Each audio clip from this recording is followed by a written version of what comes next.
ರಾಮನಗರದಲ್ಲಿ ವಾಸವಾಗಿದ್ದೀನಿ. ನನ್ನ ಡಿಸೆಂಬರ್ 5 ವರ್ಷದಿಂದ ಒಂದು ಪ್ರೀತಿಸಿ ಮದುವೆ ಆದ. ನಮ್ಮದು ಲವ್ ಮ್ಯಾರೇಜು. ಅವ್ರು ಇಷ್ಟು ಕ್ಯಾಸ್ಟ್ ಅಂತಂದರೆ ಅವ್ರು ದೇವಸ್ಥಾನ ನಾವು ನೋಡ್ಕೊಳ್ಳೋ ನನಗೆ 4 ವರ್ಷ ಗಂಡು ಹೋಗಿದ್ದಾನೆ ಮುಗಿಸಿತ್ತಂತ. ಈಗ ಏನು ಸಂಬಂಧಪಟ್ಟ ಅವ್ರು ಹೇಳಿಕೆ ಕೊಟ್ಟವ್ರೆ, ಅದಕ್ಕೆ ನಾನು ತಿರುಗಿ ಉತ್ತರ ಕೊಡಕ್ಕೆ ಬಂದಿದ್ದೀನಿ. ನಂದು ಏನು ತಪ್ಪಿಲ್ಲ, ನಾನು ಆ ಥರ ಯಾವ ಕೆಲಸನೂ ಮಾಡಿಲ್ಲ.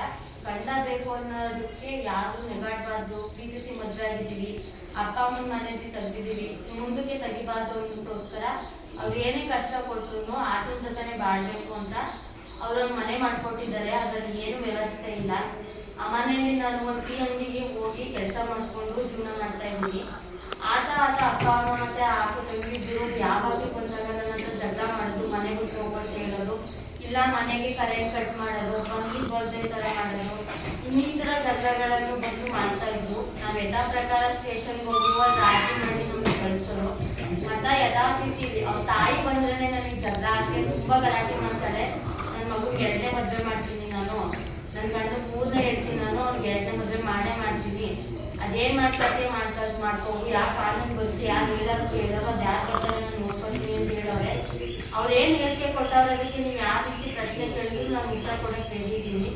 ಅವ್ರ ಅಕ್ಕ ತಂಗಿರೋ ನಿಮಗೆ ಸಂಬಂಧ ಐತೆ ಹಂಗೆ ಹಿಂಗೆ ಅಂತ ಹೇಳಿದ್ದಾರೆ. ನನಗೆ ಅದರ ಅಫೇರ್ ಇದ್ದೀರಾ, ಅವ್ರ ಮನೆ ಮೇಲಿರೋ ಅವಶ್ಯಕತೆ ಇರಲಿಲ್ಲ. ನಾನು ಬೇರೆ ಮನೆ ಮಾಡ್ಕೊಂಡಿದ್ದೀವಿ. ನನಗೆ ಗಂಡ ಬೇಕು, ಆ ಮಗು ಒಂದು ತಂದೆನ ಕೊಡಿಸ್ಬೇಕು, ಆ ತಂದೆ ಪ್ರೀತಿ ನಾವು ಮಗುವಿಂದ ಕಿತ್ಕೋಬಾರ್ದು. ಇವತ್ತಾಗ ನಾಳೆ ಬದಲಾಯ್ತಾರೆ ಅನ್ನೋ ಕಾರಣಕ್ಕೋಸ್ಕರ ನಾನು ಮನೇಲಿದ್ದೀನಿ. ಅದ್ಬಿಟ್ರೆ ನನಗೆ ಬೇರೆ ಉದ್ದೇಶ ಏನಿಲ್ಲ. ನಾವು ಹೇಳಿದಾರಲ್ಲ ಆಸ್ತಿಗಾಗಿ ಅವಳು ದುಡ್ಡಿಗಾಗಿ ಡಿಮ್ಯಾಂಡ್ ಇಟ್ಟವಳೆ, ದುಡ್ಡಿಗಾಗಿ ದುಡ್ಡು ಕೊಡೋ ಅಂತ ಹೇಳ್ತಾವಳೆ ಅಂತ. ಅವ್ರ ಹತ್ರ ಏನೂ ಆಸ್ತಿ ಇಲ್ಲ. ಬ್ರಾಹ್ಮಣ ಬೀದಿಲಿ ಒಂದು ಮನೆ, ಅದು ಪಕ್ಕ ಒಂದು ಸೈಟು, ಅದನ್ನು 9 ಲಕ್ಷ ಕೊಟ್ಟು ತಗೊಂಡಿದ್ರು. ಅದೇನು ತಗೊಂಡ್ರು ಅಂತ ಅಂದ್ರೆ ಪಕ್ಕದವ್ರು ಅದಕ್ಕೆ ಪಿಲ್ಲರ್ ಹಾಕಿ ಫೌಂಡೇಶನ್ ಹಾಕ್ಬಿಟ್ಟವ್ರೆ. ಅದು ಪಕ್ಕದಲ್ಲಿರೋ ಜೈನ್ದು. ಅವ್ರು ಮನೆ ಕಟ್ಟಕ್ಕೆ ಅವ್ರಿಗೆ ಬಿಡ್ಲಿಲ್ಲ, ನಮ್ಮ ಮನೆಗೆ ಹೆಚ್ಚಾಗುತ್ತೆ ಅಂತ ಹೇಳಿ ಅವ್ರು ಮನೆ ಬಿಡಕ್ಕೆ ಬಿಡ್ಲಿಲ್ಲ. ಆ ಕಾರಣಕ್ಕೋಸ್ಕರ ಇವರಿಗೆ 9 ಲಕ್ಷ ಕೊಟ್ಟರು. ಅದನ್ನು ತಗೊಂಡಿದ್ದಾರೆ. ಆ ಸೈಟ್ನ ಸ್ವಲ್ಪ ದಿನ ಆದ್ಮೇಲೆ ಸೇಲ್ ಮಾಡಕ್ ನೋಡಿದ್ರು. ಆ ಸೈಟ್ ಯಾರು ತಗೊಳ್ಳಿಲ್ಲ. ಮನೆನೂ ಸೇರಿಸಿ ಕೊಡೋದಾದ್ರೆ ನಾವು ತಗೋತೀವಿ ಅಂತ ಹೇಳಿದ್ರು. ಆ ಕಾರಣಕ್ಕೋಸ್ಕರ ಅವರು ಮನೆನ ಸೇಲ್ ಮಾಡಿ ನಾವು ಹೆಣ್ಮಕ್ಳು ಮನೇಲಿ ಇರ್ಬೇಕು ಅನ್ನೋದಕ್ಕೋಸ್ಕರ ಮನೆ ಸೇಲ್ ಮಾಡಿದ್ರು.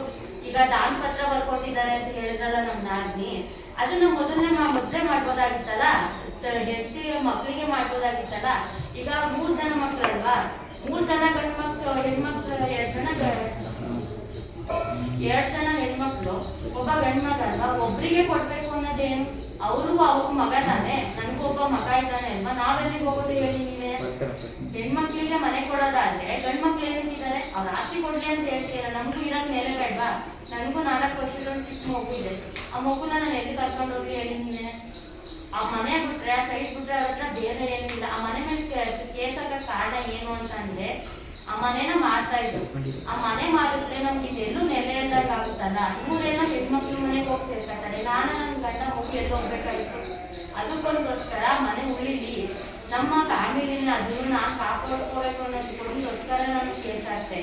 ಕೇಸ್ ಹಾಕೋಕೆ ಮುಂಚೆ ಇನ್ನೊಂದು ವಿಷಯ ಅಂದರೆ, ಒಬ್ಬರು ದಾನ ಪತ್ರ ಅಂತ ಮಾಡೋದಿಲ್ಲ, ಮೊದಲನೇ ಅವ್ರ ಹೆಣ್ಮಕ್ಳಿಗೆ ಅದನ್ನು ರಿಜಿಸ್ಟರ್ ಮಾಡ್ಕೊಡ್ಬೋದಾಗಿತ್ತು. ಆದರೆ ಅವರ ಕೆಲಸ ಮಾಡಿಲ್ಲ. ಈಗ ರಿಜಿಸ್ಟರ್ ಒಬ್ಬರಿಗೆ ಬ್ಯಾಂಕಲ್ಲಿ ಬರೀ 2 ಲಕ್ಷ ಸಾಲ ಇತ್ತು. ಅವ್ರು ಯಾವ ಬ್ಯಾಂಕಲ್ಲೂ ಮಾಡಿರ್ಲಿಲ್ಲ. ಒಂದೇ ಬ್ಯಾಂಕಲ್ಲಿ ಮನೆಗೋಸ್ಕರ ಲೋನ್ ಹಾಕಿಸ್ಕೊಂಡಿದ್ರು. ಬರೀ 2 ಲಕ್ಷ ಲೋನ್ ಇತ್ತು. ಆ ಲೋನ್ನ ತೀರಿಸಿ ಡಾಕ್ಯುಮೆಂಟ್ಸ್ ಎಲ್ಲ ಬ್ಯಾಂಕಿಂದ ತಗೊಂಡು ಯಾರಿಗೆ ಸೇಲ್ ಮಾಡಿದ್ದಾರೆ ಅವರಿಗೆ ಕೊಟ್ಟು ಅವ್ರ ಹತ್ರ 8 ಲಕ್ಷ ಅಡ್ವಾನ್ಸ್ ಇಸ್ಕೊಂಡಿದ್ದಾರೆ. ಅನ್ಎಕ್ಸ್ಪೆಕ್ಟೆಡ್ ಆಗಿ ಅವ್ರ ತಂದೆ ತೀರೋದ್ಮೇಲೆ ಮಗ ಒಬ್ಬರೇ ಇದ್ದಾರೆ. 1 ಲಕ್ಷ ಅಷ್ಟೇ. ಅವ್ರ ತಂದೆ ತೀರೋದಾಗ ಅವರಿಗೆ 1 ಲಕ್ಷ ಕೊಟ್ಟಿದ್ದಾರೆ. ಇನ್ನು 7 ಲಕ್ಷ ಇದ್ದು ಅವ್ರಿಗೆ ದುಡ್ಡು ಕೊಡ್ಬೇಕು. ಅವರು ನನಗೆ ಈ ತಿಂಗಳೊಳಗೆ ನೀವು ದುಡ್ಡು ಕೊಡ್ತೀರಾ ಅಂತ ಅಂದ್ರೆ ಬಡ್ಡಿ ಕೊಡಿ, ಇಲ್ಲಾಂದ್ರೆ ನನಗೆ ಕೋರ್ಟಿಗೆ ಹೋಗಿ ಕೇಸ್ ಹಾಕ್ತೀನಿ ಅನ್ನೋ ಮಾತು ಬಂದಿದೆ. ಅದಕ್ಕೋಸ್ಕರ ಈ ತಿಂಗಳೊಳಗೆ ನನ್ನ ಮನೆ ಖಾಲಿ ಮಾಡಿಸಿ ಅವ್ರ ಮಕ್ಕಳು ಮುಖಾಂತರ ಮನೆ ಮಾರಿ ಆ ದುಡ್ಡನ್ನ ಅವ್ರಿಗೆ ತಲುಪಿಸಿ ಅವರು ಬೇರೆ ಕಡೆ ಹೋಗ್ಬೇಕು ಅಂತ ಪ್ಲಾನ್ ಮಾಡಿದ್ದಾರೆ. ಈಗ ಹೇಳಿ, ಗಂಡನೂ ಕರ್ಕೊಂಡು ಹೋಗ್ತಾ ಇಲ್ಲ ನನ್ನ, ಈಗ ಅತ್ತೆ ಮಾವನು ನಾನು ಸಾಕ್ತಾ ಇಲ್ಲ, ನಾನು ಎಲ್ಲಿ ಹೋಗ್ಬೇಕು? ನಾನು ಯಾವ ಮನೇಲಿ ಇರ್ಬೇಕು ಹೇಳಿ? ಇರೋ ಮನೇಲಿ ಏನೂ ವ್ಯವಸ್ಥೆ ಇಲ್ಲ, ಕರೆಂಟ್ ಇಲ್ಲ, ಒಂದು ಏನಿಲ್ಲ, ಬಿಸಿನೀರು ಸೌಲಭ್ಯನೂ ಇಲ್ಲ. ನನಗೆ ಹೀಟ್ರ್ ಹಾಕೊಂಡು ಕೆಲಸ ಮಾಡ್ಕೊಂಡು ಹೋಗ್ತಿದ್ದೀನಿ. ಮಗು ಎಜುಕೇಶನ್ಗೆ ಕಾಡ್ದೆ ಬೇಡ್ದೆ, ಮಗುನ ಓದಿಸ್ಬೇಕು, ಏನಾದ್ರು ತೀರ್ಮಾನ ಮಾಡಿ ಅಂದ್ರೆ ಆ ಮಗುಗೂ ನನಗೂ ಸಂಬಂಧ ಇಲ್ಲ, ನೀನೇನಾದ್ರೂ ಮಾಡ್ಕೊ ಅಂತ ಎಲ್ಲ ಹೇಳ್ತಾರೆ. ನಾವೇನು ಮಾಡೋದು? ಈಗ ಹೇಳ್ತಾರಲ್ಲ, 9 ತಿಂಗಳಿಗೆ ಹೋದ್ಮೇಲೆ ಅವ್ರ ತಾಯಿ ಮನೆಗೆ ಅವ್ರು ಹೋದ್ಮೇಲೆ, ಡಿಲಿವರಿ ಹೋದ್ಮೇಲೆ, ಬಾಣಿತನಕ್ಕೆ ಹೋದ್ಮೇಲೆ ಅವಳು ಆ ಥರ ಬುದ್ಧಿ ಕಲ್ತಿದ್ದು. 1 ವರ್ಷ ನಾನು ಚೆನ್ನಾಗಿ ಇಟ್ಕೊಂಡಾಗ ಅವ್ರು ಹೇಳಿದ ನಿಜ.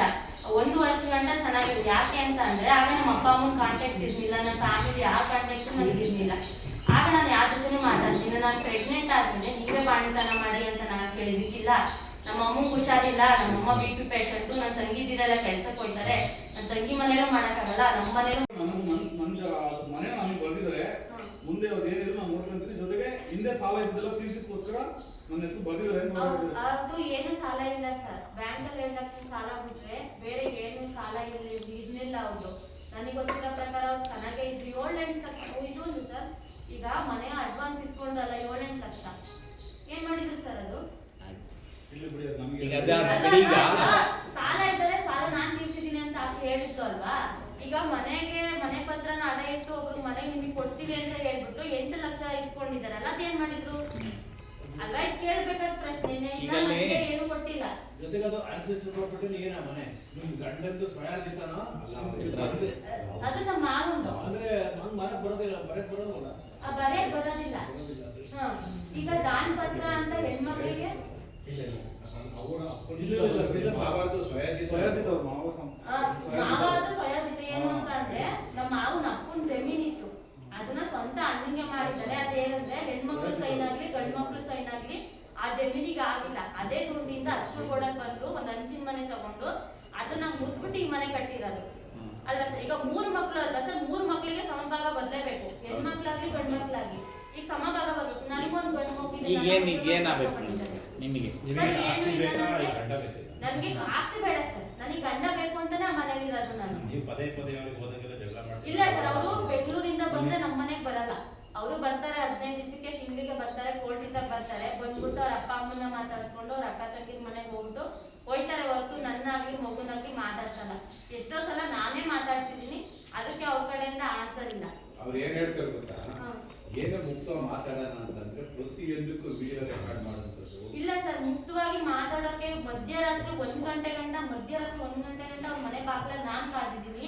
ಬಂದು ಬೈಕ್ ನಿಲ್ಸಿ ನಿನ್ ಜೊತೆ ಮಾತಾಡೋ ಅವಶ್ಯಕತೆ ನಮ್ಗಿಲ್ಲ, ಅದೇನಿದ್ರು ಕೋರ್ಟ್ ಅವ್ರು ನೋಡ್ಕೊಂಡಿದ್ರು ಅಂದ್ಬಿಟ್ಟು ಅವ್ರು ಹೋಯ್ತಾರೆ. ಅವ್ರು ಹೇಳ್ತಿರೋದೆಲ್ಲ ಸುಳ್ಳು ಸರ್. ಆಸ್ತಿ ಅಂತಾರಲ್ಲ, ಅವ್ರ ಆಸ್ತಿ ತಗೊಳಕ್ಕೆ ಏನೈತೆ ಹೇಳಿ ಸರ್? ಮನೆ ಬಿಟ್ರೆ ಇನ್ನು ಆಸ್ತಿ ಏನೈತೆ ಅದನ್ನು ಮಾಡ್ಕೊಂಡು 8 ಲಕ್ಷ 7 ಲಕ್ಷ ಸಾಲದಲ್ಲಿದ್ದಾರೆ ಅಲ್ವಾ? ಆ ದುಡ್ಡೆಲ್ಲ ಏನ್ ಮಾಡಿದ್ರು? ಸಾಲ ನಾನ್ ಮಗಳು ತೀರಿಸ್ತಿದೀನಿ ಅಂತ ಅವ್ರು ಕೇಳ್ತಿದಾರಲ್ಲ, ಅವ್ರೇನ್ ಮಾಡಿದ್ರು ಆ ದುಡ್ಡನ್ನ ಹೇಳಿ. ಈಗ ನಮ್ಗೆ ಒಂದ್ ಮಗುಗೆ